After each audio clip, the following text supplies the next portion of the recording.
primeira mesa do dia da Casa República. Eu sou a Daniela Pinheiro, sou curadora da casa, que estamos aqui no nosso 4º ano em Paraty, com uma programação que conjuga os assuntos do nosso coletivo, que se chama Floresta, que é o maisprogresso.org, a república.org, a Matizar Filmes e o Museu Vassouras. E hoje nós temos uma mesa que é patrocinada pela maisprogresso.org. Eu vou pedir para o Luciano Cerqueira, daqui a pouco, explicar um pouquinho rapidamente para vocês o que é a maisprogresso.org.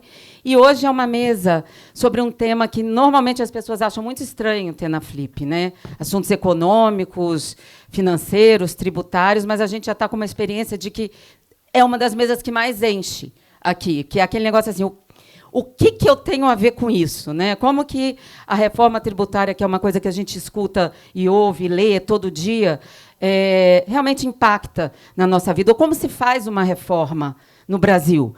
Lidando com o Congresso, lidando com governos que vão e vêm. Uma proposta que ficou quase uma década aí para ser, né, para encaminhar, uma proposta também que era mais velha que bolinha, né, na urgência de mudar o Brasil, e realmente mudou, foi aprovada. E aí tem uma pessoa que realmente foi o maestro disso daí. Às vezes a gente fala, no serviço público é uma coisa de equipe, e é mesmo, ninguém faz nada sozinho, mas você precisa ter o timoneiro, né? O timoneiro que bota a cara, que vai lá e negocia e pensa, né? Um formulador, executor. E essa pessoa é o secretário extraordinário da reforma tributária, o Bernard Rappi, que vai estar aqui falando com a gente, com a mediação da Ana Clara Costa, da Piauí, estrela do Fórum de Teresina. Vocês vão ver aquela voz ao vivo, ali, esses olhos cor de esmeralda. E pronto. Mas antes eu queria, enfim, dar boas-vindas. Consigam lugares na sombra, porque esse sol hoje parece que vai estar inclemente, e chamar o Luciano para falar rapidamente sobre a Mais Progresso. Obrigada e boa Flip para nós. Bom dia a todos e todas. Meu nome é Luciano Cerqueira, eu sou coordenador de projetos da maisprogresso.org. A maisprogresso.org é uma instituição dentro da Floresta e a gente trabalha com temas econômicos. Esse ano a gente está muito empenhado em continuar a reforma do consumo, trabalhar com a reforma da renda e trabalhar com as questões de benefícios fiscais, que hoje no Brasil estão na carga assim, de 600 a 800 bilhões. Então, nós estamos trabalhando para entender como é que esses benefícios estão atuando na sociedade, para quem nós estamos dando esse dinheiro, de que forma o Brasil está recebendo algo em troca. Então, nós, maisprogresso.org, temos o prazer até de ser uma co-irmã da república.org, que também trabalha com questão relacionada a dinheiro. Hoje a República tem como seu ponto, um dos pontos de trabalho, a questão dos supersalários. A gente acha que isso também é super importante ser trabalhado. Então, a república.org, junto com a matizar.org, estão empenhadas nessas questões, né? E a gente fica muito feliz em vê-los aqui para ouvir um pouco do nosso trabalho. Eu deixo com vocês agora, Bernard Rappi.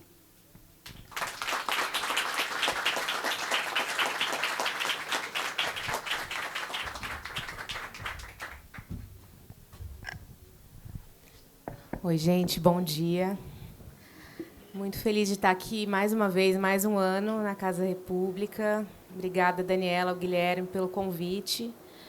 E mais um ano numa mesa para falar de um assunto não tão literário, porém muito importante, né? E estou aqui com a Pi, que enfim, o culpado de tudo isso que a gente vai falar hoje.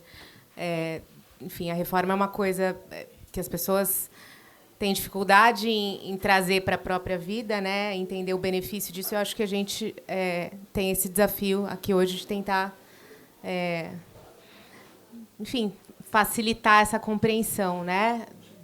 De como isso muda a vida de cada um. E eu queria começar, Pi, falando sobre essa ideia da reforma, né? Porque a gente até estava discutindo lá dentro, né? Para um economista pensar, sentar e falar, bom, hoje eu vou escrever a reforma tributária, porque o Brasil precisa disso. É a mesma coisa que um jornalista sentar e pensar numa forma de financiar o jornalismo hoje, né? Que é, ou seja, praticamente missão impossível, né? Então, é difícil assim, você sentar e falar, esse problema eu quero resolver. E eu queria saber como que foi. Assim, você é um economista formado pela USP, enfim, tem toda uma trajetória que eu queria que você contasse um pouco também. Mas, assim, qual foi o dia que você sentou e falou, não, esse fio eu quero, enfim, resolver, esse novelo eu quero desembaraçar? Bom, bom dia a todos. Queria agradecer aqui o Guilherme, Daniela, Luciano e toda a equipe aqui da Casa República, o convite de participar. Dizer, na verdade, que o correto seria eu estar entrevistando a Ana Clara e não o contrário, tá? Acho que ela é mais interessante do que eu, mas eu vou falar um pouquinho, Ana Clara, assim, eu tenho uma trajetória, eu sou do setor privado, mas tenho uma trajetória muito próxima de política pública. Então, eu me formei, trabalhava lá no SEBRAP, lá no Centro Brasileiro de Análise e Planejamento, e em 1989 eu fui convidado para ser assessor da liderança do PT na Câmara dos Deputados. Aí eu fiquei lá de 89 a 91, foi quando eu comecei a Ano gostar. importante, né? Ano importante. Ano quente. Ano quente, foi um ano quente. Nossa, cara, vocês não têm ideia. Quando o Lula quase foi eleito, me botaram, falaram, tem alguém aqui do PT para discutir o orçamento do ano que vem. Aí botaram ali, tinha 27 anos, falei, cara, isso daqui é uma mas foi um baita de uma experiência. Aí foi quando eu comecei a gostar de política pública. Aí saí de lá, fiquei um tempo trabalhando no Instituto de Pesquisa lá do Estado de São Paulo, depois comecei a trabalhar com consultoria, fundei a LCA Consultores, que é uma consultoria grande que tem hoje, e mesmo na consultoria, eu sempre tentava pegar trabalho que tinha a ver com política pública, e muitas vezes na área tributária. Então, eu ia fazendo trabalho sobre questões tributárias, que quando aparecia, eu falava, pai, você deixa comigo, esse aqui eu gosto de fazer. E um pouco, estando no setor privado, eu fui começando a trabalhar com política pública. Aí, em 2002, quando o Lula foi eleito, eu fui convidado para fazer parte da equipe de transição na área econômica. Fiquei lá, fui responsável pelo Ministério da Fazenda, na equipe de transição, e aí fui convidado para ir para o Ministério. Comecei como secretário executivo, que é vice-ministro, né? Mas não é o que eu mais gosto, o secretário executivo fica resolvendo pepino o dia inteiro, cara. Esse é um troço assim, 14 horas por dia resolvendo pepino, literalmente. É o segundo pior emprego do mundo. O pior emprego é o de ministro da Fazenda. Exatamente, é o segundo pior emprego. É o segundo pior emprego do mundo, é esse mesmo. Já tive lá no segundo pior emprego do mundo, aí depois do tempo consegui ir para a Secretaria de Política Econômica, que é mais legal, porque aí você pode ficar fazendo formulação, não sei o quê. Aí trocou, saiu o Palocci, entrou o Mantega, eu voltei para a Secretaria Executiva, depois voltei para a Secretaria de Política Econômica, e aí, em 2009, eu saí do governo. E, nesse período, eu trabalhei também bastante com questões tributárias, sempre tentei me interessar. E, na verdade, em 2008, a gente teve duas tentativas de reforma tributária no governo Lula. Uma em 2003, mas, na verdade, essa eu não estava coordenando, até acompanhei, mas não estava coordenando. E uma em 2008, que essa eu estava coordenando. E deram errado, tá certo? Porque é difícil, pessoal. Fazer essa reforma... Vamos lá, quando a gente está falando de reforma tributária, aqui a gente vai falar mais, talvez, da reforma do consumo, mas a gente tem a reforma da renda, tem a reforma da tributação do patrimônio, tem muita coisa para fazer no Brasil. Normalmente, quando a gente discute tributação, a gente tem um trade-off. Fala o seguinte, trade-off entre eficiência e equidade. Fala, não, eu quero ter um sistema mais eficiente, mas ele vai ser mais injusto, eu quero ter um sistema mais justo, vai ser mais eficiente. O Brasil, não. O Brasil, nosso sistema tributário é tão ruim que é possível a gente ser mais eficiente e mais justo ao mesmo tempo, fazendo as boas mudanças que a gente tem para fazer. Então, tem um desafio grande aí, mas nesse período eu trabalhei aí nessa tentativa de reforma tributária. A companhia de 2003, coordenei a de 2008, que não deram certo. Aí eu saí do governo, em 2009, e voltei fiquei um tempo na Bolsa, depois voltei para a consultoria. E depois, em 2015, final de 2014, junto com mais uns amigos, a gente resolveu criar o Centro de Cidadania Fiscal, que é um think tank para trabalhar com a ideia da reforma tributária.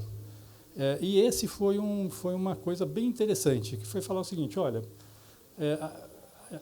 a gente aprendeu com os erros, por que deu errado antes? E não é fácil fazer uma reforma tributária como essa reforma do consumo do Brasil, porque ela tem muitos efeitos.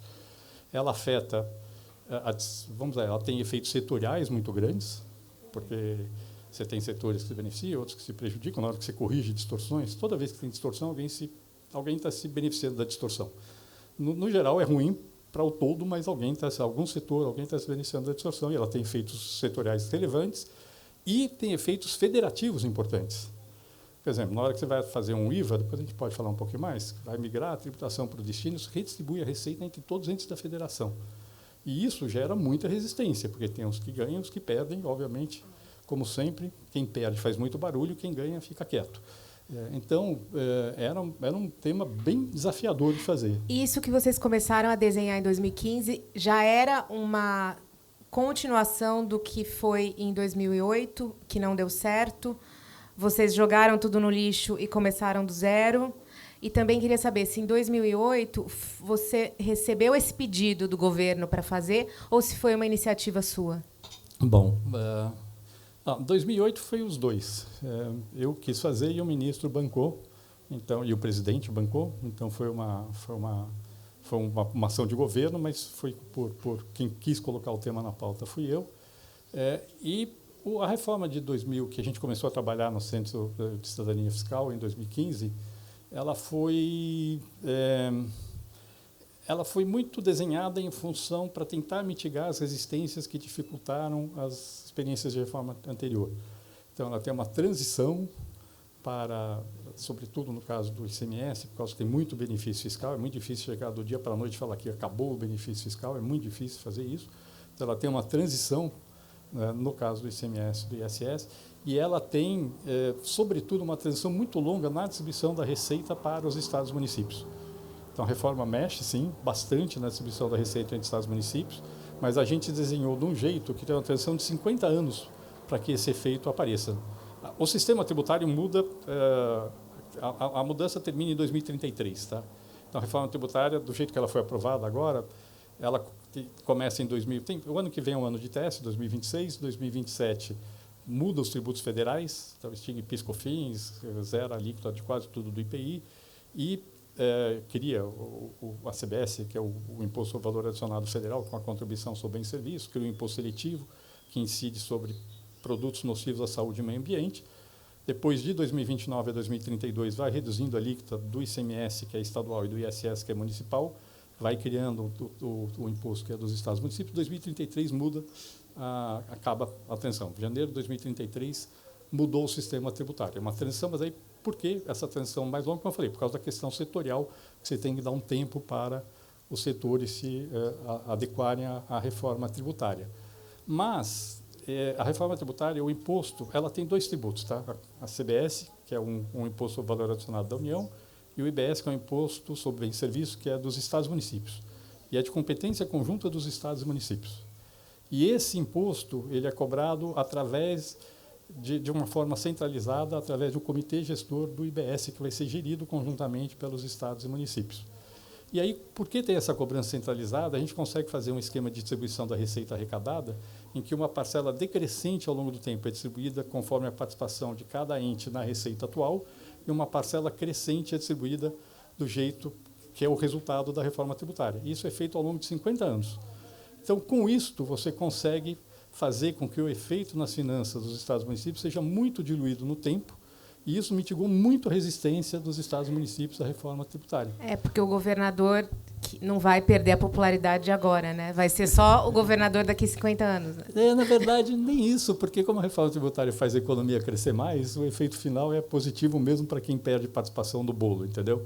Alguns aumentam a participação do bolo, outros reduzem, mas esse efeito não vem todo de imediato. Seria quase impossível politicamente fazer com uma transição que terminasse, por exemplo, em 2033, se não tivesse essa transição nacional. E esse desenho foi sendo desenhado dentro do Centro de Cidadania Fiscal, em função do fracasso das reformas anteriores. Isso que eu queria te perguntar, você mencionou o think tank, né? E a gente estava conversando agora há pouco sobre a participação, a contribuição, digamos, né, do setor privado nessa reforma, né?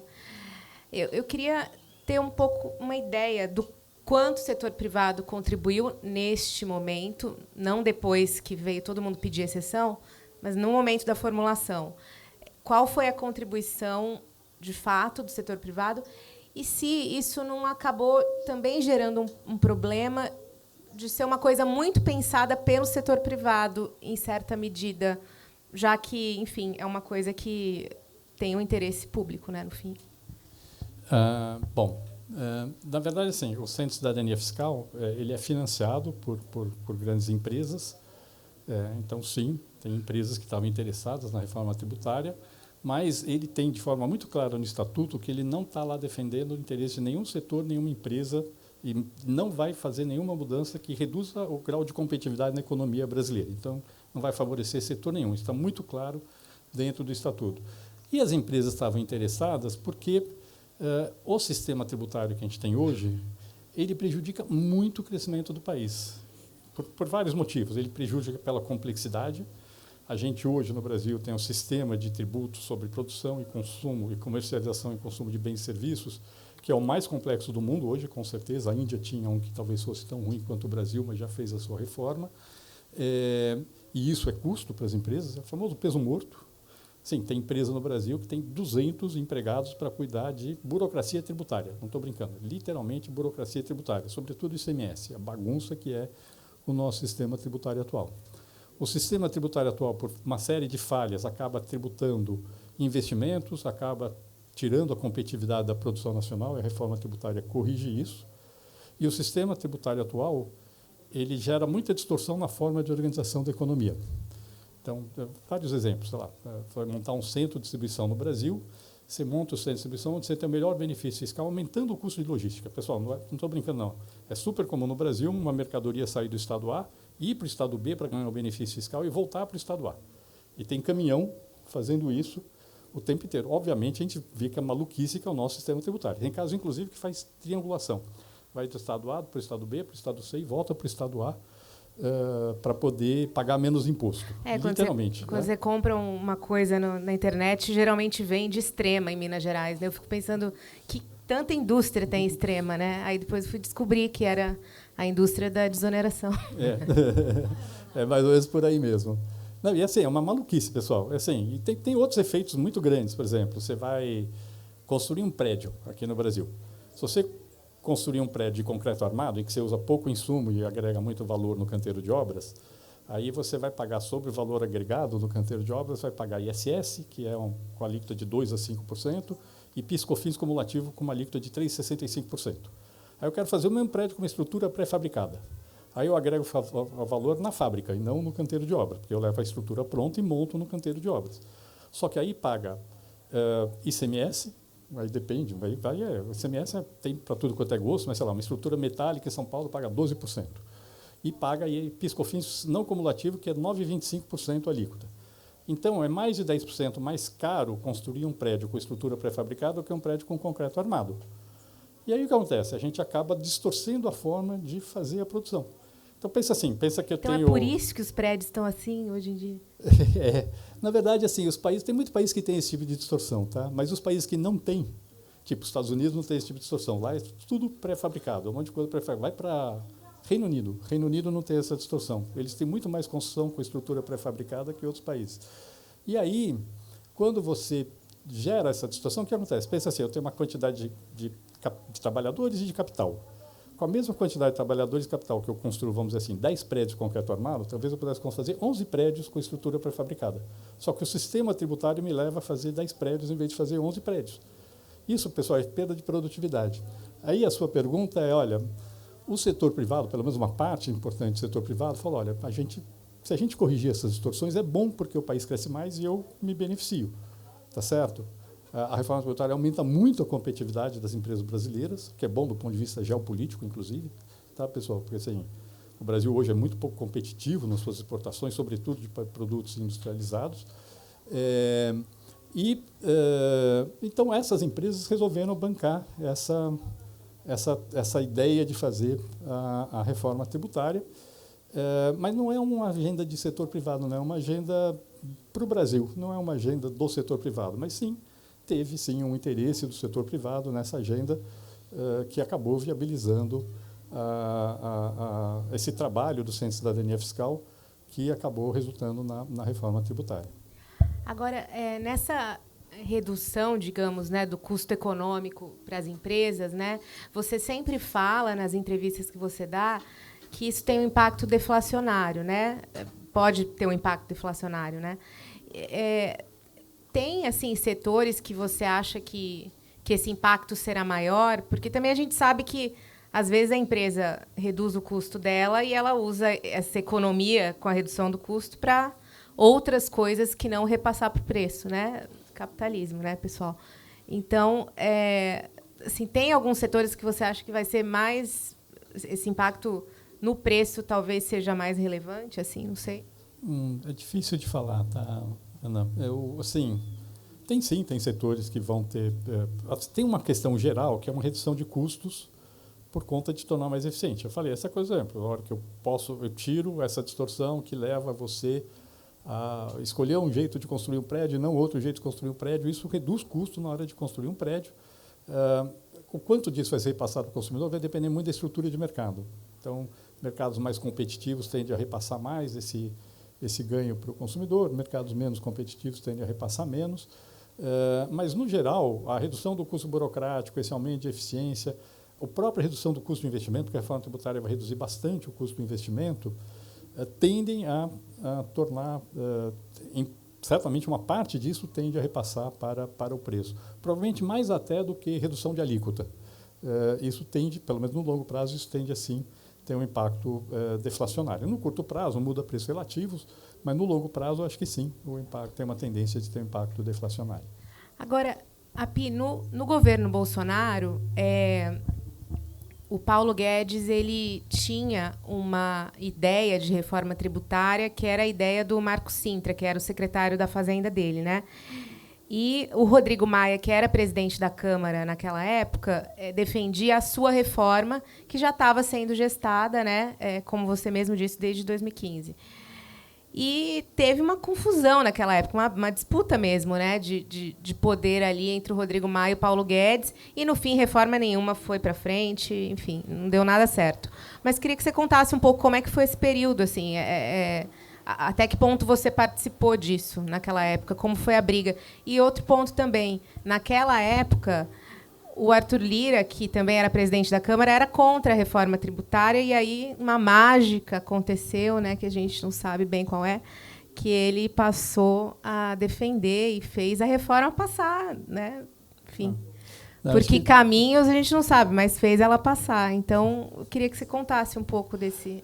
Tá bom, vamos lá. Acho que tem muita coisa aqui, tá, Ana Clara? Vou ficar lá um pouquinho mais. Assim, a ideia do Centro de Cidadania Fiscal, a construção de um projeto como a reforma tributária, que tem impactos muito grandes e gera muita resistência, não é uma coisa fácil. Então, tem o trabalho técnico, e aí o trabalho técnico, a gente começou no Centro de Cidadania Fiscal, mas teve muita ajuda, pessoal, isso é muito importante de entender. A gente teve um monte de auditores fiscais, federais, estaduais, municipais, que ajudaram na elaboração da proposta, ajudaram. A gente teve vários advogados tributaristas, a minoria, mas vários advogados tributaristas que ajudaram a construir a proposta, a maioria deles era contra, por razões meio óbvias, né? E que ajudaram a gente a construir essa proposta. Então, do ponto de vista técnico, foi um trabalho coletivo muito interessante que foi feito dentro da cidadania fiscal. Mas, junto com o trabalho técnico, tem o trabalho de construção política. E o trabalho de construção política não é só no Congresso Nacional. O trabalho de construção política é de convencer a sociedade, neste caso mais específica, mais o setor empresarial brasileiro, da importância da reforma. Falei, algumas empresas apoiavam o trabalho, mas a grande maioria das empresas não sabia. Então, tem todo um trabalho de divulgação da proposta. A primeira vez que a gente apresentou a proposta, a reação era, cara, isso aqui é uma maluquice, imagine, nunca vai dar certo isso, não tem como, não sei o que. Aí, pouco você ia explicando, as pessoas iam entendendo, ia reduzindo a resistência. Aí, o setor empresarial, as associações de classe, etc. É um trabalho de formiguinha mesmo, entendeu? Ir lá e conversar com o setor, ir lá, conversar com o setor, ir lá, conversar com o terceiro setor. Você vai fazendo um trabalho de Guilherme, você aqui que tem o seu Mais Progresso aqui, para fazer política pública, pessoal, tem que tirar a bunda da cadeira, tá? Essa é a coisa. Ficar sentado fazendo estudo acadêmico não é suficiente. Tem que tirar a bunda da cadeira e ir lá conversando e convencendo as pessoas por que é importante. Isso foi feito. E a gente tinha feito isso quando a gente começou a trabalhar na proposta lá no Centro de Cidadania Fiscal. A gente desenvolveu a proposta de 2015 a 2017. Teve o processo junto ao setor empresarial e teve o processo junto aos estados e municípios. Teve um processo muito grande de interlocução, sobretudo com secretários de Fazenda estaduais, porque os estados dão benefícios fiscais, etc. e tal, então tinha uma resistência grande à reforma tributária, e aos poucos eles foram entendendo que era bom, que era uma coisa positiva. A gente começou a chegou um momento que a gente começou a teve o apoio de todos os secretários de Fazenda do Brasil, passaram a apoiar a proposta da reforma tributária com algumas mudancinhas que eles queriam em relação à proposta do Centro de Cidadania Fiscal, mas a espinha dorsal era basicamente a mesma. Então, esse trabalho de construção política é muito importante. Só que a gente fez esse trabalho, de 2015 a 2017, a gente fez a construção técnica, 2017 a 2018 fizemos, já durante todo esse período, até 2018, fizemos muito esse trabalho de divulgação para tentar mitigar resistências, etc. e tal. E chegou em 2018, veio a eleição presidencial. Aí a gente falou, e a nossa ideia quando a gente começou lá era: isso aqui é uma pauta para o governo que vai assumir em 2019. E aí a gente foi levando para os candidatos. Você conhecia o Paulo Guedes? Eu conheci nesse processo de explicação da proposta da reforma. A gente foi levando para todos os candidatos. Então, basicamente, os principais candidatos compraram a ideia. Então, o Haddad comprou a ideia, o Alckmin comprou a ideia, o Ciro Gomes comprou a ideia. Disse que ele já tinha tido essa ideia antes, mas ele comprou a ideia. Mas ele comprou... Não, literalmente, pessoal. A gente foi lá explicar para ele. Falou: não, eu já tive essa ideia uns anos atrás. Eu falei: legal, muito bom. A ideia é sua. Então, não tem problema quem tem ideia. Desde que a ideia seja boa, o autor da ideia é o menos importante. E a gente foi levando e eles foram apoiando. E aí eu me recusava a encontrar o Bolsonaro, então eu fui encontrar o Paulo Guedes. Aí eu fui lá conversar com o Paulo Guedes, apresentar a ideia, ele ouviu lá, não sei o quê. Mas o que acontece, todos os candidatos compraram a ideia, exceto o Paulo Guedes e o Bolsonaro. Porque o Paulo Guedes, na verdade, a ideia dele era fazer a CPMF. Era uma mega CPMF, essa era a ideia de reforma tributária dele e do Marcos Cintra, que foi o primeiro secretário da Receita dele. E ele estava trabalhando nessa ideia até que o Bolsonaro, já eleito, vetou. Vetou. Aí queimaram era a ideia do Guedes também, mas ele queimou o Marcos Cintra, mas no fundo ele sempre foi a ideia dele. E nesse processo, chegou lá no começo de 2019 e falou: cara, o que a gente vai fazer agora, né? O governo está contra, a gente desenvolveu a ideia, e nesse momento entrou o Rodrigo Maia, que era o presidente da Câmara dos Deputados, e ele me ligou um dia e falou: vem aqui apresentar a proposta de vocês para os líderes. Eu fui lá para Brasília, apresentei a proposta da reforma tributária e eles resolveram bancar. Os líderes da Câmara resolveram bancar a proposta. Aí a Câmara bancou, virou a PEC 45, já estava escrita antes, a gente tinha apresentado já como uma emenda numa PEC em 2018. Aí o Baleia Rossi assinou a emenda, mas foi muito o apoio do Rodrigo Maia que transformou isso numa pauta da Câmara dos Deputados. Aí, em paralelo, no Senado, o Senado falou: a Câmara apresentou uma proposta de reforma tributária, a gente precisa ter uma também.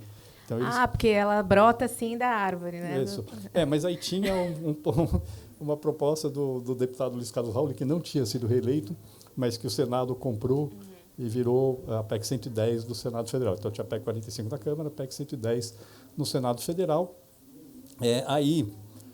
O governo aproveitou e falou: tem duas PECs aí de reforma tributária, eu não sei qual delas vale, então não vou apoiar nenhuma.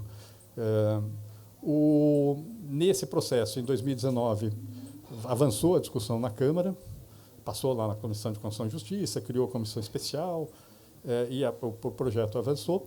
E no final de 2019, como tinha essa coisa da PEC da Câmara, do Senado, eles resolveram criar uma comissão mista, bem informal, porque não tinha, regimentalmente isso não está previsto, e criaram uma comissão mista de deputados e senadores para discutir as duas propostas de reforma tributária, a PEC 45 e a PEC 110. Aí o presidente passou a ser o senador Roberto Rocha, que era o relator no Senado, o relator é o Aguinaldo Ribeiro, que era o relator na Câmara, e a ideia deles era desenvolver essa ideia. Aí começou em 2020 a funcionar essa Câmara, aí veio a pandemia, aí parou o trabalho, aí no segundo semestre de 2020 retomou o trabalho, ainda mais virtual, mas retomou o trabalho de discussão, e no comecinho de 2021 estava pronto para apresentar o relatório nessa comissão mista. Aí eles marcaram uma reunião da comissão mista para apresentar o relatório, e aí o que acontece? Aí tinha mudado o presidente da Câmara. Tinha deixado de ser o Rodrigo Maia para assumir o Arthur Lira, e o Arthur Lira chegou e falou, não, a PEC 45 perdeu o prazo, então não tem mais, ele extinguiu a comissão especial, falou agora está aqui, vai para o plenário, então ele matou a discussão na Câmara dos Deputados, mas seguiu no Senado Federal, por que pareça. E aí, no Senado Federal, o senador Roberto Rocha partiu desse relatório que tinha sido feito na comissão mista como base e foi avançando na discussão, mas contra o governo não tem como avançar uma pauta dessas, tá, pessoal? Não tem, é muito complicado, se o governo não apoiar, não vai aprovar nunca. Mas, nesse tempo, foi bem interessante, porque essa tramitação de 2019 até 2022, 2019 na Câmara, 2020 nessa comissão mista, mais no segundo semestre, e depois 2021 e, sobretudo, 2022 no Senado, serviu para amadurecer politicamente a proposta.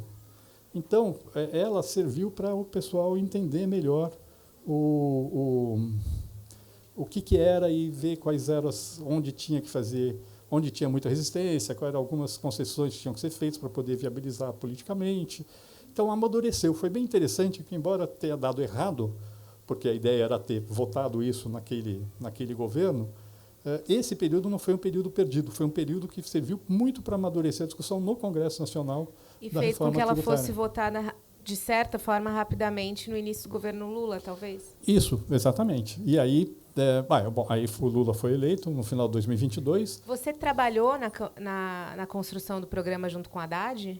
Desculpa não saber disso, mas eu não me lembro. Não, em 2022 eu não trabalhei na equipe de transição, mas o ministro Haddad me convidou para ser um secretário extraordinário da reforma tributária. Pessoal, extraordinário significa temporário, tá? Só para a gente entender. É esse o sentido de extraordinário. E é temporário mesmo. Assim, eu estou indo como missão, estou quase terminando a missão, vou embora do governo. Só fui por causa... Cara, eu já tinha ficado 6 anos e meio no governo, tá? Agora já estou completando 9 anos, já estou completando 9 anos de Ministério da Fazenda. Cada ano que você passa no Ministério da Fazenda vale por uns 3 de vida, né? Então, já perdi uns 18 anos de vida só dos 9 anos que eu passei no Ministério da Fazenda. E aí o ministro Fernando Haddad comprou a ideia, o presidente Lula bancou a ideia, e aí a gente partiu, já tinha uma discussão muito avançada no Congresso Nacional, e a gente usou, obviamente, o texto, a ideia foi pegar a PEC 45 como base. O relator era já o deputado Aguinaldo Ribeiro, e aí você tem razão. Aí o Arthur Lira mudou de posição e passou a ser um patrocinador da reforma tributária. Aí a pergunta de vocês é por que deu certo? Pessoal, a reforma tributária, como eu falei, ela tem impactos muito grandes, federativos e setoriais, o que torna muito difícil fazer uma mudança dessas, não é fácil mesmo. A gente vem discutindo uma reforma tributária como essa desde a Constituinte, não é uma coisa nova, não é um tema... Aliás, a gente, no Centro de Cidadania Fiscal, mesmo na reforma de 2008, a gente não partiu do zero. Tem um trabalho enorme feito desde a Constituinte no Brasil, em cima da reforma tributária. No governo Fernando Henrique, tinha uma proposta que, para a época, era muito boa, diga-se de passagem, que também não avançou, que o governo mandou em 1995, mas ficou meio parado. Em 2000 eles retomaram, mas não foi aprovada. Então, por que deu certo? Acho que deu certo porque, pelo menos uma parte importante do empresariado estava apoiando, não todo o empresariado, mas uma parte importante do empresariado estava apoiando, porque o Executivo transformou isso numa prioridade, aí o ministro Haddad e o presidente Lula têm todo o mérito por conta disso, de falar, ó, queremos que isso aqui é uma prioridade nossa, e porque o Congresso, sim, estava receptivo para...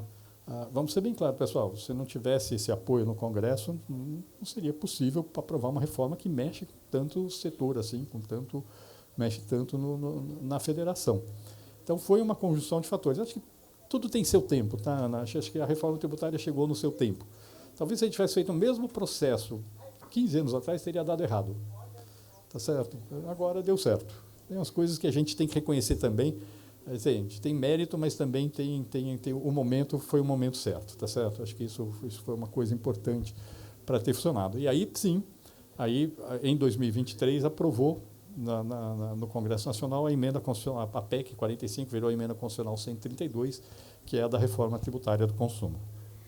Agora, a questão tributária é um tema desse governo, né, Pi? Assim, tanto na parte da reforma, como na parte da reforma do imposto de renda, como na parte dessa proposta do governo de isenção de quem ganha até R$ 5.000, como na parte da proposta de fim da desoneração de vários setores da economia que recebem benefícios tributários sobre a folha de pagamento, né, que, enfim, é uma pauta do governo retirar esses benefícios, porque eles acabam beneficiando setores e outros ficam sem, e fica aquela coisa totalmente desigual, né? Então, assim, é um tema do governo, né?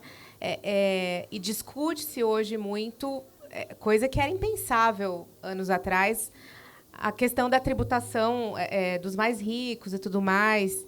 Então, você acha que a discussão tributária, você que acompanha esse tema há tanto tempo, ela está realmente madura no Brasil hoje? Ou ainda, apesar de a gente estar falando isso tanto, né, ela ainda está, enfim, no jardim de infância ali? Não, eu acho que ela está... Bom, vamos lá. Posso voltar um pouquinho para a reforma do consumo? Porque tem uma parte que eu acho que vale a pena falar aqui, não, que eu acho que é bem legal de falar, até porque a gente está aqui na Casa República e tem uma coisa muito a ver com o funcionalismo, que eu acho que é bem legal. Porque, assim, aprovou a emenda constitucional em 2023 e aí tinha que fazer os projetos de lei complementares para regulamentar a reforma tributária. E é grande, pessoal, é uma coisa, trabalho bem pesado. Aí, vamos lá, o que é a reforma tributária? Ela substitui 5 tributos atuais, PIS, COFINS, IPI, que são federais. IPI, na verdade, sobra um pouquinho, que é o que é fabricado na Zona Franca. ICMS, que é estadual, e ISS municipal. Pessoal, a gente está falando aqui, basicamente, 12% do PIB de tributos que vão deixar de ser arrecadados vão passar a ser substituídos por esse modelo que a gente chama de um IVA dual, 2 impostos sobre valor adicionado, a CBS, que é federal, o IBS, que é gerido conjuntamente dos Estados Unidos, e o imposto seletivo, que é regulatório, não é arrecadatório, que é para tributar aquilo que é nocivo para a saúde e meio ambiente. Tá? Então, esse é o desenho geral. Só que a IBS e a CBS têm a mesma legislação, exceto por pequenos detalhes, a IBS e a CBS têm a mesma legislação. Então, é a mesma legislação para um tributo que vai ser federal, gerido pela União, e por um tributo que é de competência dos estados e municípios, conjunta, que é o IBS, que vai ser, em parte, gerido por um comitê gestor, conjuntamente pelos estados e municípios, mantendo algum grau de autonomia dos estados e municípios, inclusive na fixação da sua alíquota padrão do tributo. Mas como é o mesmo tributo para a União, Estados e Municípios, na hora de fazer o projeto de lei complementar, a gente falou, pessoal, vamos trabalhar junto. E aí a gente resolveu chamar os estados e municípios para participar da elaboração dos projetos de lei complementar. Foi a experiência mais maluca. Pessoal, isso foi no começo do ano passado, começo de 2024.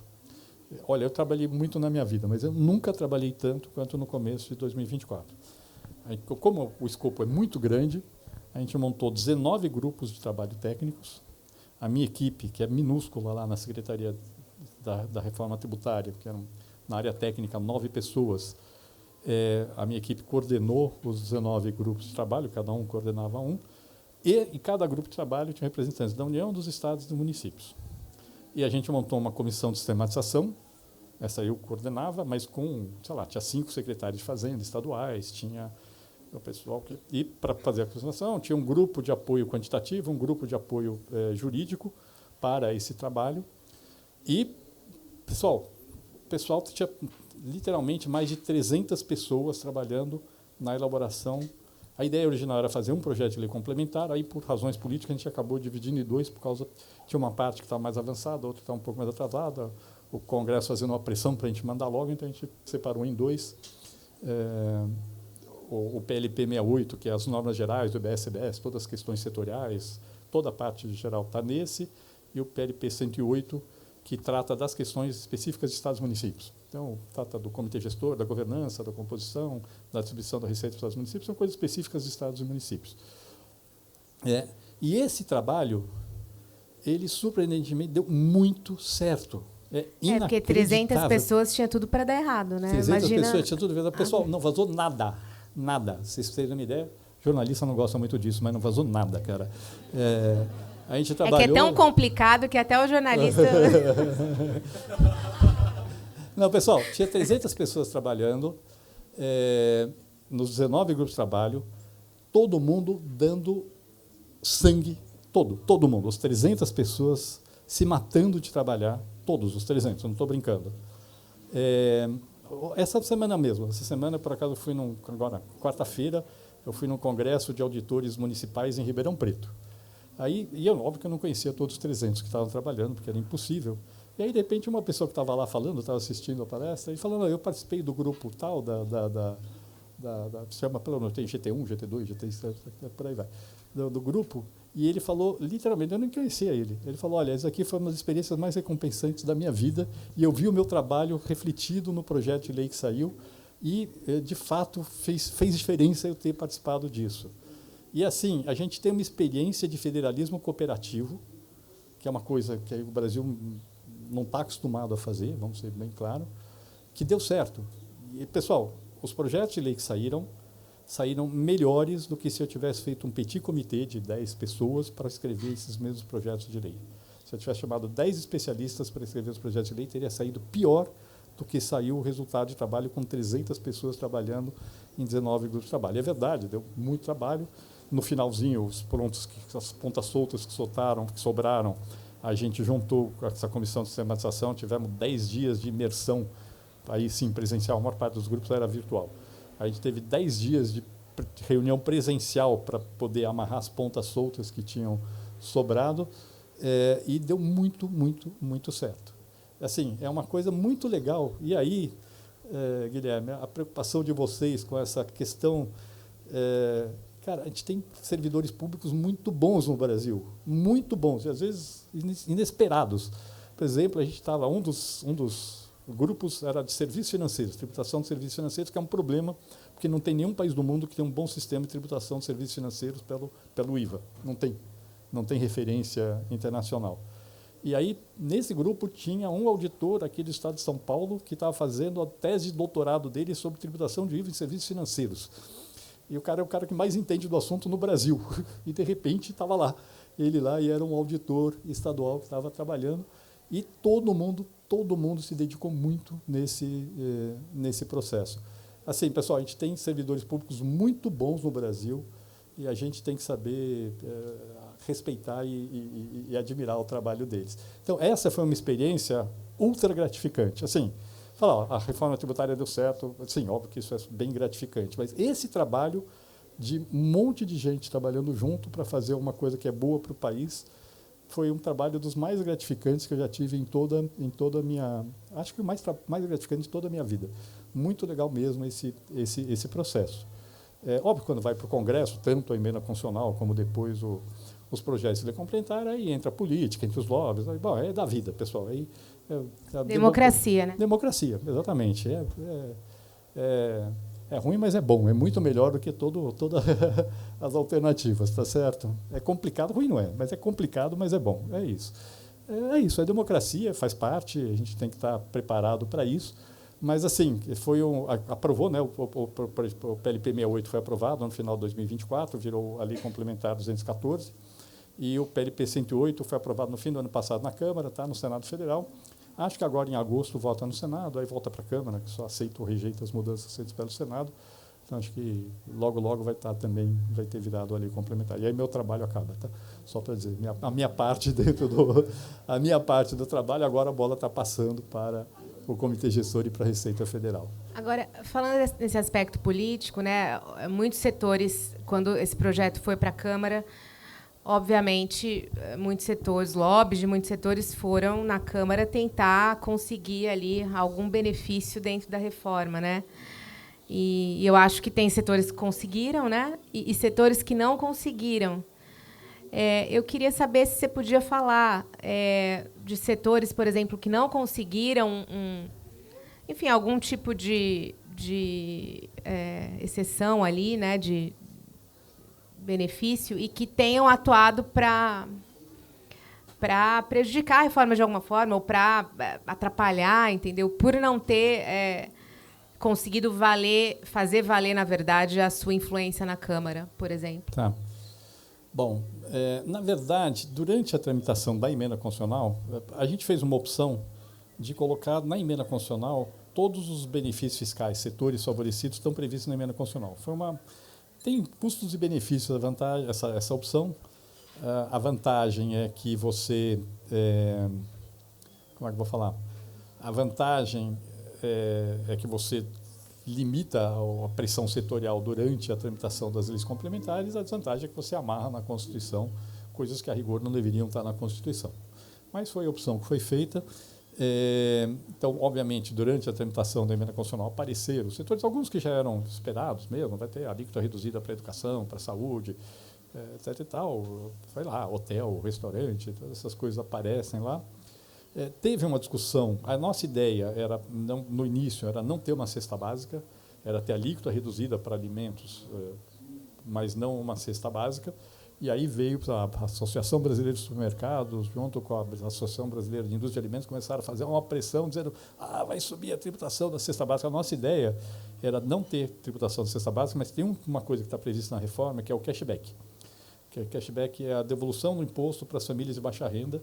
Então, 20% de todo o IBS da CBS volta para as famílias que estão no cadastro único com renda familiar per capita até meio salário mínimo. Em alguns casos, 100% da CBS, como eletricidade, saneamento, etc. E tal, volta. E elas sacam isso como sacariam Bolsa Família, por exemplo? A ideia é que vai no cartão. A ideia é fazer separado do Bolsa Família, para a pessoa saber que isso aqui é Bolsa Família, isso daqui é a devolução do imposto que você pagou, eu estou te devolvendo o imposto que você pagou. A reforma tributária tem uma coisa bem interessante, pessoal, que o sistema hoje é tão bagunçado que é impossível a gente saber quando a gente paga de imposto qualquer coisa que a gente compra.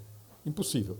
Tem uma lei lá que manda publicar a carga tributária estimada, às vezes, não sei se vocês já viram na nota, vem. O pessoal aqui é chutado, completamente chutado. Tem lá um pessoal, não estou brincando não, tem um amigo que uma vez ele fez um teste, ele foi no supermercado e comprou 5 latas de cerveja e uma banana, e logo em seguida ele fez outra compra com 5 bananas e uma lata de cerveja. A gente não sabe exatamente qual é o imposto nem da cerveja da banana, mas a gente sabe que a da cerveja é maior que a da banana, isso a gente tem certeza. E aí, quando for olhar as notas, as 5 bananas e uma lata de cerveja dão uma carga maior do que as 5 cervejas e uma... Então, assim, é um número chutado. Tem lá um programinha que chuta um número e joga no número. É impossível. No novo sistema, a gente vai saber. A gente paga muito imposto sobre o que a gente consome, tá, pessoal? Só para deixar claro, aqui no Brasil, o Brasil é um país que tributa muito o consumo, só que agora vai ficar transparente, que é até bom, porque a hora que ficar transparente, aquilo que vai aparecer na nota é exatamente a soma de tudo que foi pago ao longo da cadeia de produção e comercialização. Essa é uma vantagem da reforma tributária, a transparência. E aí, isso vai ajudar o debate político. Então, a sua pergunta lá, as pessoas falam, mas eu pago tudo isso? O pobre lá que está fazendo a compra, a classe média, e aí o rico não paga imposto de renda? Então, achou uma boa... Acho que vai ser bom, assim, isso vai ajudar a gente, essa transparência vai ajudar o debate político de como da composição da carga tributária no Brasil, que hoje está escondida, que a gente não sabe quanto a gente paga, e é muito transparente mesmo. E agora, como eu falei, a reforma tributária ela é feita para... O default dela é manter a carga tributária. Então, como eu falei, tem o IBS, a CBS, e vai ter para cada um desses aí vai ter uma coisa que a gente chama de alíquota de referência, que é fixada pelo Senado Federal de forma a manter a carga tributária como proporção do PIB. Então, vai ter uma alíquota federal da CBS, uma alíquota estadual do IBS e uma alíquota municipal do IBS, e é adotada automaticamente. Então, se o Estado ou o município ou a União não aprovar uma lei mudando a alíquota, vale essa alíquota de referência que é que mantém a carga tributária. Mas os entes têm autonomia para poder mudar a sua alíquota. E na hora que eles mudarem a alíquota, aumenta o preço no consumo. É automático, pessoal. Aumentou a alíquota 1%, o preço ao consumidor, em princípio, aumenta 1%. Tem umas coisas de elasticidade de demanda, umas coisas assim, mas, em princípio, aumenta 1%. E o consumidor é o eleitor. A tributação agora é no destino, ou seja, todo o imposto pertence a onde está o consumidor. Então, por exemplo, hoje uma pessoa no Piauí, falar em Piauí, né? Sempre bom trazer o Piauí para a discussão. Sempre bom trazer o Piauí para a mesa, né? Então, uma pessoa no Piauí está comprando um bem que foi produzido em São Paulo. Então, ele está pagando uma parte do imposto que ele está pagando, está indo para São Paulo, e uma parte para o Piauí, mas ele não sabe disso. Agora, com a reforma tributária, 100% do imposto que ele está pagando vai pertencer ao Piauí. Tá certo? E isso é bem legal também. Então, desse ponto de vista, agora eu esqueci o que eu estava falando, mas vamos lá, pessoal. Não, o que eu queria... Na verdade, eu queria engatar uma outra pergunta, uma conversa que eu tive recentemente com um economista, que depois te conto quem é em off, não vou expor a figura aqui na Flip, mas a gente estava tendo essa conversa sobre a reforma do imposto de renda e sobre a questão da taxação dos mais ricos, né? Que é uma agenda, né? Essa agenda da justiça tributária é uma agenda desse governo, do Fernando Haddad, né? E ele me disse o seguinte, né? Ele falou, realmente o imposto é desigual mesmo. Realmente quem é mais pobre paga mais imposto mesmo, mas tem que ser assim, porque se for igual, o empresário não vai investir. Ele precisa pagar menos imposto para investir. Infelizmente, é o jogo, e o jogo é esse, e esse negócio da tributação dos mais ricos isso não tem nada a ver com... Enfim, basicamente, resumidamente, é isso que ele disse, né? Que se houver uma reforma que tribute, ou que tente, pelo menos, equalizar um pouco essa desigualdade tributária, que isso vai ser uma coisa que vai desestimular o investimento de uma forma importante. Discorra sobre isso. Não, eu discordo, pessoal. Vamos lá. Tem sim uma disputa. Vamos lá. Tem duas questões aqui. Primeiro tem que pensar na tributação da empresa e outro na pessoa física. Estou falando de pessoa física. Tá certo. Mas, no fundo, o investimento é uma decisão empresarial, está no nível da empresa. O que acontece no Brasil é que hoje você paga imposto na empresa, aí você distribui e tem alíquota zero na distribuição e não paga na pessoa física. Aí você vai falar, mas a alíquota da empresa é alta no Brasil, você soma imposto de renda de pessoa jurídica e contribuição social sobre o lucro líquido, dá 34%, então não faz sentido mesmo tributar na distribuição para a pessoa física. Só que, pessoal, a alíquota efetiva no Brasil é muito mais baixa do que 34%. A alíquota que incide sobre o lucro contábil da empresa é muito menor do que 34%, e não é muito diferente da do resto do mundo.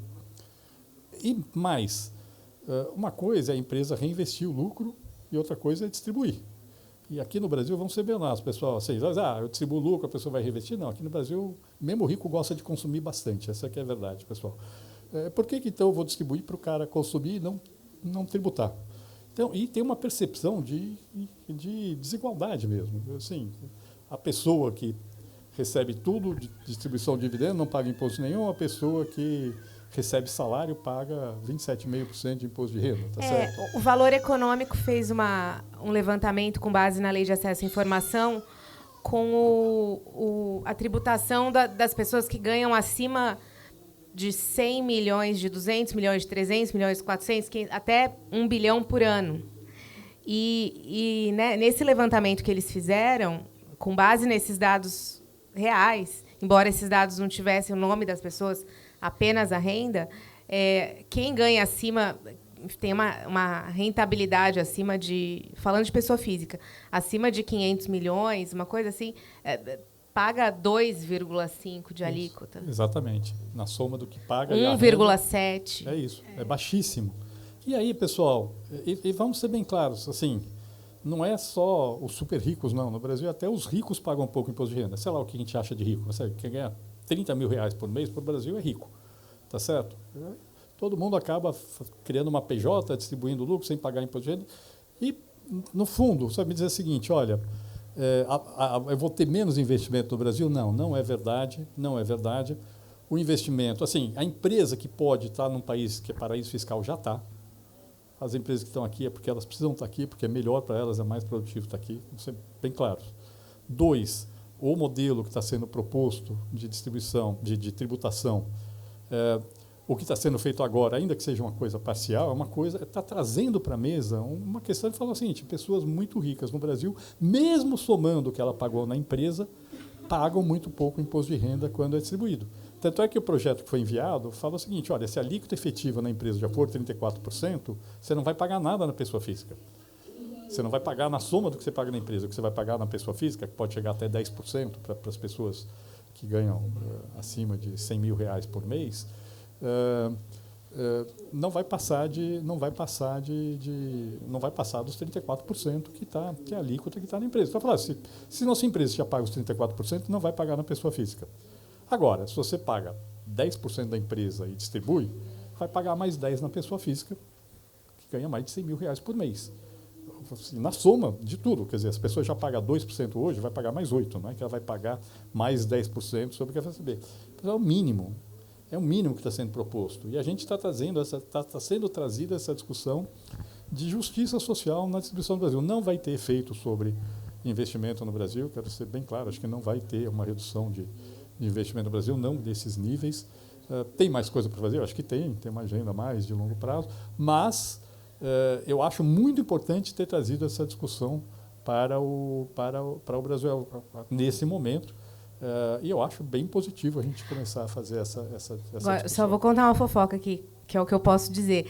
Esse economista que eu falei foi um dos economistas que ajudou a fazer o Bolsa Família. Eu sei quem é, mas não tem problema. Eu já tinha desconfiado, você nem precisava falar. Olha, agora eu queria abrir para a pergunta da plateia. Imagino que vocês tenham algumas curiosidades para perguntar para a Pi. Sem censura aqui, podem perguntar tudo. Não necessariamente vou responder tudo, mas podem perguntar tudo.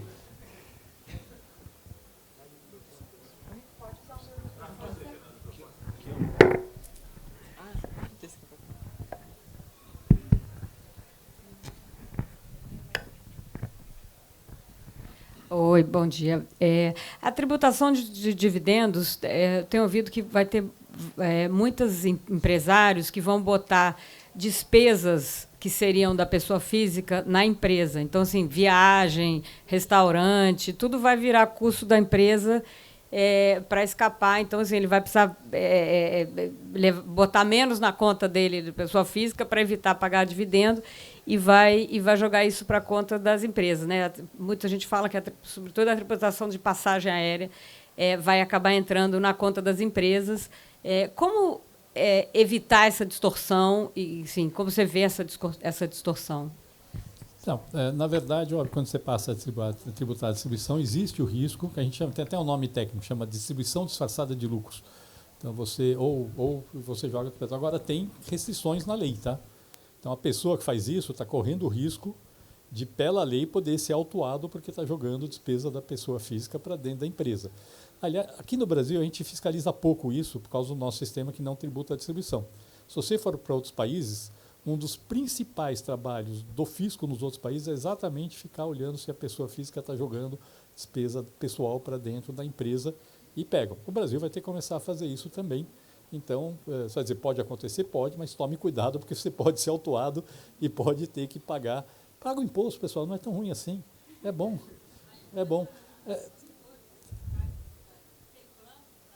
Vai ter que começar a fazer, vão ter que começar a olhar isso. E falta falar, no resto do mundo, isso é uma coisa que é muito feito pelo fisco dos outros países, faz bastante isso. Tem uma coisa, pessoal, vamos lá, a gente fala assim, no Brasil o rico paga pouco imposto de renda. Não estou falando nem só o super rico também paga muito pouco imposto de renda, o rico também paga pouco imposto de renda. Aí você ouvir as pessoas falarem e falam, mas eu também não recebo serviço público. O Brasil é um país pobre e quem usa o serviço público é mais o pobre do que o rico, mas a gente usa o serviço público, hein, pessoal? Vamos ter clareza. A gente usa segurança, a gente usa justiça, a gente usa toda a infraestrutura urbana. Estradas não privatizadas. Estradas, etc. Então, a gente usa... Chega em Paraty, isso, né, com estrada. Exatamente. Agora, é um país desigual. O fato do país ser desigual, e educação pública e saúde pública ser mais usado por pobre do que por rico, justifica o rico não pagar a sua parte do imposto? Eu acho que não. Acho que a gente todo mundo tem que contribuir. O ideal mesmo, pessoal, acho que o Brasil vai ter dado certo quando... Eu tenho os filhos já crescidos, mas ainda não tenho neto. Os meus netos vai ser difícil, mas se os meus bisnetos estudarem em escola pública, o Brasil vai ter dado certo. Então, em vez da gente falar, eu não quero pagar imposto hoje, porque eu não uso escola pública, eu tenho que pagar o imposto hoje e trabalhar para que a escola pública melhore, para que daqui a alguns anos a minha família use a escola pública. A gente se isola do resto do país. A gente não pode fazer isso, pessoal.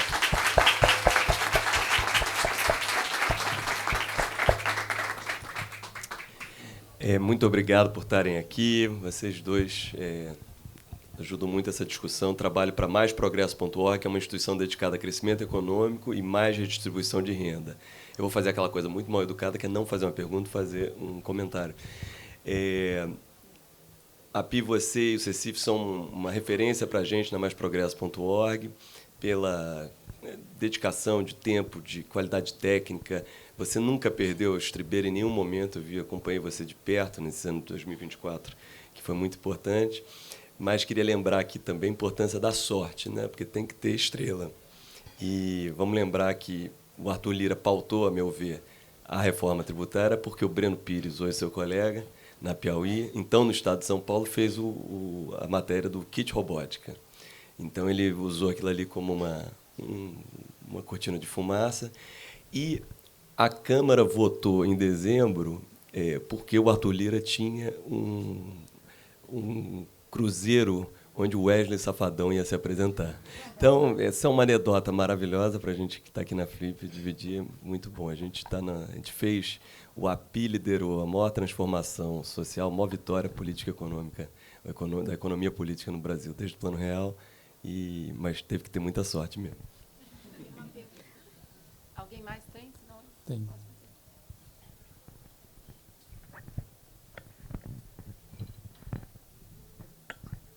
Boa tarde. Sobre a questão do ICMS, eu sou contadora, eu trabalho com algumas empresas farmacêuticas. A minha dúvida é, ano que vem, ele já vai acabar? Vai ser gradual a substituição? Tá. Bom, pessoal, eu não entrei muito na coisa técnica da reforma, tá? Mas não, na verdade não. Primeiro, o ano que vem é o ano de teste, inclusive não vai ter cobrança do IBS-CBS, vai ser exigido que a gente chama de obrigação acessória. Então, as empresas que já estiverem preparadas vão ter que começar a discriminar na nota fiscal o valor do IBS da CBS, mas não vai ter cobrança de imposto. Então, é um ano de teste, para a gente ter as informações, testar os sistemas, etc. e tal. Em 2027, muda os tributos federais, então extingue PIS/COFINS, zera a alíquota da maior parte do IPI, cria a CBS, que é federal, e o IBS é cobrado com uma alíquota de 0,1%, e reduz esse 0,1% da CBS, e cria o imposto seletivo, que é aquilo que é prejudicial à saúde e meio ambiente. O ICMS só começa, de fato, a atenção em 2029. Então, vai reduzir a alíquota 10% da alíquota atual. Então, por exemplo, se a alíquota atual é 18%, vai ser 16,2% em 2029, vai ser 16,2%, vai ser, sei lá quanto dá isso, dá 14,4%, eu acho, em 2030, e aí vai até 2032. Em 2033, aí vira a chave e acaba o ICMS. Então, infelizmente, a gente vai ter que conviver com o ICMS até 2032. Pessoal, dos tributos indiretos, provavelmente hoje é o pior do mundo, tá certo? Então, é muito ruim. Cada estado é uma bagunça, é um inferno a legislação, mas a gente não consegue matar o ICMS do dia para a noite. Então, vamos ter que conviver com ele até 2032, mas aí em 2033 ele acaba. Tá? Eu tenho uma pergunta, Pi. E acho que o que você falou é certíssimo, né? A gente tem que não só fazer essa coisa utilitária, né? Pouca farinha, meu pirão primeiro, não estou usando a escola, então não quero pagar imposto. Mas existe uma coisa no Brasil que é a confiança em quem controla, né? Quer dizer, todo mundo paga, eu topo pagar, todo mundo topa, mas aí você é inundado por notícias, histórias do roubo, do desvio, do não sei o quê, e parará. E aí, eu sei que não existe essa resposta, mas o seu pensamento, o que você pensa sobre como se é possível ter essa confiança nas instituições no caminho do dinheiro? E como faria isso? Como se você tivesse dono do Brasil, o que você faria? Graças a Deus eu não sou dono do Brasil. O Brasil não tem dono, espero eu. Quer dizer, Não, pessoal, acho que assim, é um processo de amadurecimento mesmo. Acho que, assim, óbvio, quem escolhe os políticos somos nós. Vai lá, bom, tem todo um esquema para favorecer os incumbentes via emenda, via... tá bom, vamos tentar trabalhar nisso, vamos tentar ver se a gente consegue deixar mais claro qual é a consequência, que é a consequência disso. Acho que tem um processo de amadurecimento político. Mas, como eu falei antes, óbvio, tem distorções, tem corrupção, mas, ao mesmo tempo, tem muita gente muito boa no serviço público. E a gente tem que contar com isso. Acho que a gente tem que saber... Então, não vamos achar que todo o dinheiro público é desperdiçado. Não, tem desperdício, tem roubo, tem corrupção, tem. Mas acho que o grosso do recursos público não é desperdiçado, não é objeto de roubo, não é nada disso. E de resto, pessoal, a gente tem que melhorar o voto. Não tem o que fazer. Estou falando nós aqui em geral, a gente reclama dos políticos, mas quem escolhe os políticos somos nós. Tá certo? Então, assim, vamos escolher direito. No fundo, é isso que a gente tem que... Sei que é fácil a resposta, né? Não é, eu sei que o problema é um pouco mais complicado, mas isso é pergunta para a Ana Clara, não para mim, tá? Alguém tem mais alguma pergunta? Bom dia. Apia, parabéns aí pela sua apresentação, muito esclarecedora. A minha pergunta é a seguinte, né? Você mesmo falou que uma reforma dessa monta, ela engloba muita negociação, né, muito enfrentamento de lobbies, etc. O quanto você diria que a reforma que emplacou, ela difere, não sei se você vai conseguir ter essa ideia, mas assim, em termos percentuais, daquela que foi idealizada em função de todas essas negociações, exceções, etc. E uma observação, eu acho que a reforma ela vai contribuir até de forma indireta para a questão ambiental, né? Que um caminhão que saía de São Paulo e ia para Minas, vai para o Espírito Santo e daqui a pouco está novamente no mesmo estado, não vai mais precisar fazer isso. Então, indiretamente, contribui para a questão ambiental. É verdade, é verdade. Nossa, não falaram para falar. Nossa, que está difícil. Bom, é verdade, tem esse efeito, sim, ambiental positivo, na hora que você racionaliza. Até na construção civil, por exemplo, que eu dei, a construção feita com concreto armado gera muito mais resíduo do que uma construção feita com estrutura pré-fabricada. Agora, o quanto ela difere, vamos lá, eu vou dar o chute aqui, tá? Total chute. Eu falei, tem 3 grandes categorias de distorção que eu falei que prejudicam o crescimento, que são a complexidade, que são a tributação de investimento e exportações e essas distorções na forma de organização da produção. Nas 2 últimos, a reforma resolve quase tudo. Não resolve tudo, resolve quase tudo. Inclusive, a gente consegue quantificar, é difícil estimar exatamente o impacto da reforma sobre o crescimento, mas a gente consegue quantificar essa segunda parte, que é desonerar os investimentos e tirar as coisas que prejudicam a competitividade. Só isso dá de 4 a 6 pontos percentuais a mais no PIB brasileiro na hora que você corrige isso. Só essa segunda. Quando somos 3, certamente dá mais de 10 pontos percentuais no PIB na reforma tributária. Onde sobrou o problema é na complexidade, porque entraram algumas... Então, vamos dizer o seguinte, olha, você tem um nível de distorção de 100 hoje, e que se eu aprovasse a reforma ideal ia para 10, com o que foi aprovado de exceções, deve estar em 25, 30, talvez. Aí você tem 2 jeitos de olhar isso. Um deles é olhar e falar, olha, em relação ao ideal, tem 2,5 vezes, 3 vezes mais complexidade do que poderia ter. A outra, em relação ao que tem hoje, em vez de reduzir 90% da complexidade, eu reduzir 75% da complexidade.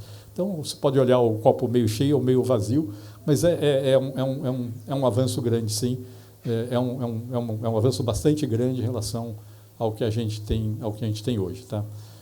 Tem um ponto que eu queria falar aqui, que é um pouco dessa coisa de impacto da reforma, que eu não cheguei a falar. Obviamente, a reforma tem um impacto positivo sobre o crescimento. Quando a economia cresce mais, no fundo, beneficia todo mundo, tá? Porque aumenta o poder de compra dos trabalhadores, o lucro das empresas em termos absolutos, não relativos. Aumenta a receita do governo, porque se a carga tributária como proporção do PIB é mantida e o PIB cresce mais, a receita do governo cresce mais. Mas ela tem, do ponto de vista distributivo, ele tem um efeito positivo, sobretudo por conta do cashback. O ideal, pessoal, seria ter sido uma reforma sem nenhuma exceção setorial e com um mega cashback. Um mega cashback seria, por exemplo, você falar o seguinte, olha, eu vou pegar os 10% mais pobres da população e vou devolver 100% do imposto que incide na compra dele. Tá certo? E aí eu vou botar aqui um teto e vou devolver isso para todo o resto da população, inclusive a gente aqui. A gente aqui, que está aqui, provavelmente a gente consome de 30 a 50 vezes mais do que, na média, que nós estamos aqui nesse ambiente, do que os 10% mais pobres da população, tá, pessoal? Só para vocês terem uma ideia do que é o Brasil. Tá? Fala, bom, tá bom, então para a gente aqui vai dar de 2 a 3% do que a gente paga de imposto, a gente recebe de volta, e o 10% mais pobre recebe 100% do imposto que ele pagou. Isso seria o ideal. Como entrou um monte de exceções, não tinha como fazer esse mega cashback, senão a alíquota ia lá para o céu. Mas, ainda assim, o efeito distributivo é positivo. Tem um estudo, um simulador do Banco Mundial que mostra isso de forma muito clara. Mas ela tem um efeito muito positivo também do ponto de vista da distribuição regional da receita, que é uma coisa interessante na reforma tributária. Primeiro, essa migração da tributação da origem para o destino favorece os estados mais pobres da federação. Então, quem mais ganha são os estados mais pobres da federação. Como eu falei, alguns aumentam a participação no bolo, outros reduzem, mas favorece os estados mais pobres da federação. Menos São Paulo, mais Piauí. Menos São Paulo e mais Piauí, exatamente. Exatamente isso. Na verdade, tem um efeito na distribuição da receita entre os municípios que é muito interessante, porque a reforma tributária, além de substituir o ISS por um imposto sobre o consumo de base ampla, que é o IBS, ele, na verdade, mexe na que a gente chama de cota-parte do ICMS. O ICMS, hoje, 25% do ICMS é distribuído para os municípios do Estado, só que 65% disso é em função do valor adicionado do município. Então, às vezes, você pega um município pequeno que tem uma refinaria de petróleo, recebe um caminhão de dinheiro, um valor enorme, muito assim, totalmente descolado do que ele precisa, e um município que é uma cidade de dormitório, que não tem produção de nada, recebe uma merreca de recurso. Então, para vocês terem uma ideia, quando a gente pega hoje o valor per capita de ISS e cota-parte do ICMS, do município que mais ganha no Brasil per capita e o que menos ganha, a diferença, pessoal, é de 200 vezes. 200. Tá? Com a reforma tributária, isso vai cair para 15 vezes. Fala, 15 vezes ainda é alto, mas essa é a desigualdade econômica do país. Esses 15 vezes é a desigualdade econômica entre o município mais rico e o mais pobre do país, mas hoje essa diferença é de 200 vezes. Então, tem uma distribuição muito mais justa da receita entre os municípios em função da reforma tributária. Tem 50 anos de transição, pessoal, não vai acontecer do dia para a noite, mas pelo menos vai na direção certa. E nem daria para não ser de outro jeito. Tá? Se você pegasse um município que está completamente fora do padrão, eles falavam, amanhã você não tem mais sua receita, cara, um problema enorme, né? Porque ele está todo estruturado em função dessa receita absurda que ele tem. Então, no fundo, tem efeitos, sim, positivos. A grande pauta do ponto de vista distributivo é a reforma do imposto de renda, a reforma da tributação do patrimônio também, mas a reforma, como eu falei, pessoal, nosso sistema tributário é tão ruim, e isso vale para a tributação do consumo, que é o que a gente está discutindo aqui hoje, mas vale para a tributação da renda, vale para a tributação do patrimônio. A tributação no Brasil é tão ruim que dá para melhorar a eficiência e dá para melhorar o impacto distributivo. E aí, Ana, a sua pergunta, dá sim para fazer um sistema que seja mais justo e que não desestimule o investimento no Brasil. É importante a gente entender isso. Gente, para encerrar aqui a nossa conversa, eu queria só pedir para o Api contar uma anedota que a gente estava conversando mais cedo, só para encerrar numa boa nota. Ele estava me contando como que uma viagem a Paraty quase acabou com a reforma tributária. Queria que você contasse essa viagem. É verdade, pessoal. Não, primeiro eu conheço Paraty. A primeira vez que eu vim para Paraty foi em 1975. Não tinha nem o Rio Santos ainda. Acho que abriu em 76, abriu logo depois. Aí a gente veio por Cunha, e era estrada de terra, aí choveu, ficamos presos, passamos uma noite lá no meio da estrada, 7 pessoas num Opala. Então, isso começou bem a minha mas alguns anos depois, não lembro, mas alguns anos depois, uns amigos de família aqui em Paraty, ele tinha comprado um Hobbycat, sabe aquele catamarã? E o Hobbycat, ele tem uma estrutura de metal, tem o mastro, e ele tinha acabado de comprar. Então, a gente foi lá na Praia do Pontal, montamos o Hobbycat, velejamos, não sei o quê, e aí ele tinha arranjado um lugar do outro lado da praia para deixar num terreno o Hobbycat dele. Então, depois de usar uns dias, a gente falou, vamos levar o Hobbycat para guardar. Aí tirou a vela, não sei o que, saímos, de repente ouvi o pessoal falar, cuidado, cuidado, de repente a gente vê um mastro do Hobbycat, todo mundo segurando naquela coisa de metal que liga no mastro, bateu no fio elétrico da cidade, aqui, no fio elétrico. Cara, o que aconteceu? Tinha acabado a luz na cidade. naquele momento. Então, por pouco, eu não fiquei aqui em Paraty. Gastei uma das minhas 7 vidas, eu gastei nesse episódio aqui. Então, Paraty está na minha memória, com boas memórias e memórias de alívio também. Posso pedir só para emendar uma outra história anedótica que é maravilhosa? O dia que o pai do Api deu um soco na cara do Jean-Marie Le Pen, que é o maior, assim, é o indivíduo da extrema-direita francesa, pai da Marine Le Pen. Essa história aí acaba em grande estilo internacional. É verdade, é orgulho da família, super orgulho. O meu pai não era de esquerda, ele era um liberal clássico assim, mas meu pai era francês, né? Ele estudava jornalista, aliás, chegou no Brasil. Colega. Seu colega. Chegou no Brasil para trabalhar no Estadão em 1953, na época que jornalista não pagava imposto de renda, não sei se vocês sabiam disso, mas naquela época jornalista não pagava imposto de renda, morreu em 2013 trabalhando no Estadão. Então meu pai trabalhou 59 anos e meio, foi jornalista 59 anos e meio aqui. Mas antes de vir para o Brasil, ele estudava lá na França, ele era da Sciences Po, aí ele era presidente do centro acadêmico da Sciences Po, e aí ele se lançou candidato à presidência da UNI francesa, lá, da União dos Estudantes Franceses. E aí ele estava lá um dia fazendo um comício, e o Le Pen, que é uns 2 anos mais novo que ele, mas que já era um radical de direita naquela época, de extrema direita, ficava lá no público, ficava provocando ele, atrapalhando ele, gritando no meio, não sei o quê. Aí, quando acabou, meu pai foi lá e pau! Deu. Literalmente foi lá e pegou de fato o Le Pen. E isso é um enorme orgulho da família, tá, pessoal? A gente tem essa posição antifascista desde sempre na família.